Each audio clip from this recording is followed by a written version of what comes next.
Sunita Williams यांना आता Trump ओव्हरटाईमचा पगार देणार आहेत। अंतराळवीरांना ओव्हरटाईमचे पैसे मी स्वतः आपल्या खिशातून देईन असं ट्रम्प म्हणाले।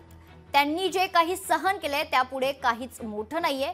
नासाच्या या दोनही अंतराळवीरांना ओव्हरटाईमसाठी एक्स्ट्रा सॅलरी देणार का असं डोनाल्ड ट्रम्प यांना विचारण्यात आलं तेव्हा कुणीही माझ्याशी यावर बोललं नाही। जर मला द्यायचे असेल तर मी माझ्या खिशातून त्यांना पैसे देईन। त्यांनी जे काही सहन केले त्यापुढे काहीच मोठं नाही असं देखील ट्रम्प म्हणाले। तर नासाच्या अंतराळांना खरं सुरक्षित आणल्याबद्दल ट्रम्प यांनी एलॉन मस्क यांचे आभार मानले।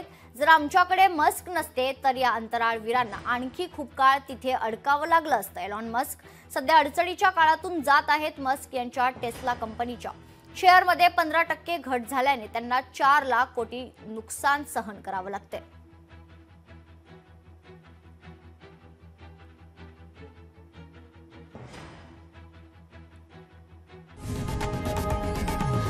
लोकशाही मराठी ऐका, पहा, जागरूक रहा।